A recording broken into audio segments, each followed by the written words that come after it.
Este é o primeiro dos 4 livros a publicar, obras resultantes do projeto de investigação que culminou na dissertação de doutoramento, Mimetismos e Determinação da Agenda Noticiosa Televisiva, a Agenda Montre de outras agendas.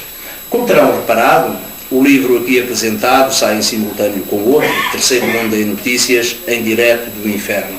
Isto acontece por imperativos do apoio dado pelo Gabinete de Apoio aos Meios de Comunicação Social. Apontamos a sua apresentação pública para maio, junho do corrente ano. Mais 2 surgirão para fechar este ciclo. Da máquina enfatizada à máquina constrangida, mal dita televisão, será o terceiro livro. O quarto terá o título da tese de doutoramento. Vi, há dias atrás, por sugestão do António Cunha e do Mário Ruivo, a intervenção de Chimamanda Adichie no TED. A jovem escritora nigeriana lembrava os seus tempos de criança, quando escrevia contos com heróis brancos que comiam maçãs e falavam do tempo. Na Nigéria, os heróis eram negros, falavam do tempo para quê e comiam mangas. Rumou aos Estados Unidos da América para continuar os estudos. A sua colega de quarto, americana, quis conhecer a música tribal ouvida por Chimamanda. A nigeriana lá conseguiu descobrir no fundo do saco uma cassete da Mariah Carey. A colega americana arregalou os olhos quando viu Chimamanda utilizar o fogão com desenvoltura e manifestou o seu espanto e admiração pelo facto de Chimamanda falar tão bem inglês.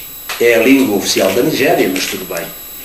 Chimamanda passou uns anos nos Estados Unidos e a certa altura resolveu visitar o México. Conta que em Guadalajara deu consigo a estranhar a vida organizada da URB.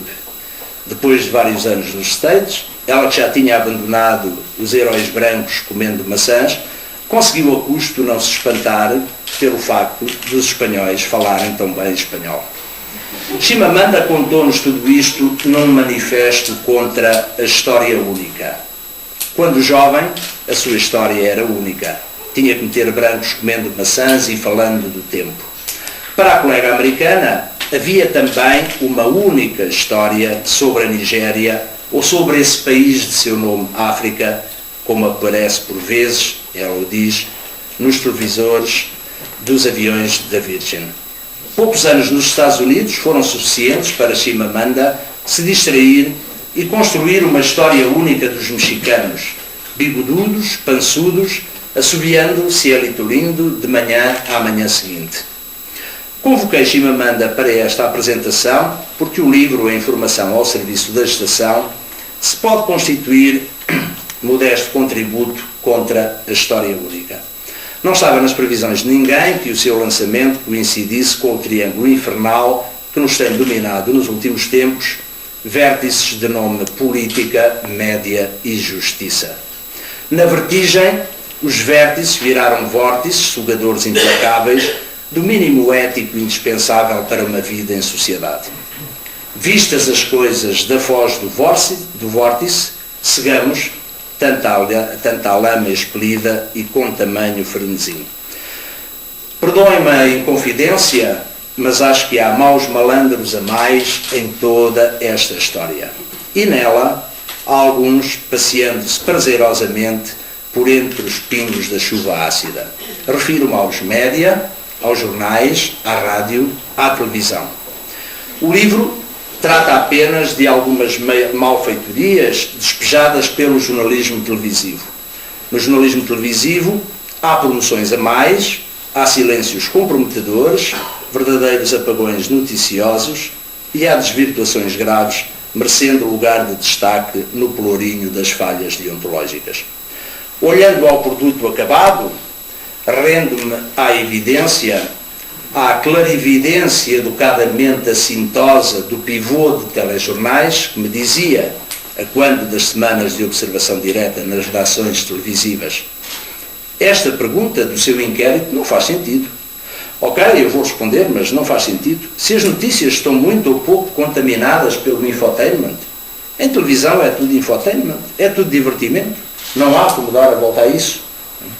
E que responda um pouco também ao enquadramento feito pelo professor Rui Cádio, um pivô prestigiado da televisão. Lembrei-me do documentário visto tempos antes e da frase Se a televisão existisse na Idade Média, os bobos leriam as notícias. Olhei para a capa da The Economist, Here is the News, o palhaço ao centro. Olho para o jornalismo de follow-up, para as estratégias de enchimento noticioso que hoje cada vez mais se praticam, todos a citarem todos, com redações exangues, homogeneizando conteúdos. Olho para o predomínio da agenda, do previsível, enquanto acontecimento preparado e encenado para os média. Olho para o jornalismo de auricular, mãos livres de afiadas garras. Ouço falar em jornalismo de investigação, dou comigo a pensar, mas que talento têm estes inspectores da PJ e estes procuradores do Ministério Público para o jornalismo de investigação. Presinto o tropel, muitos, mas mesmo muitos, esgadanhando-se pelo prémio Watergate. Invejoso que sou, praguejo, a vez de conquistar a taça Kenneth Starr.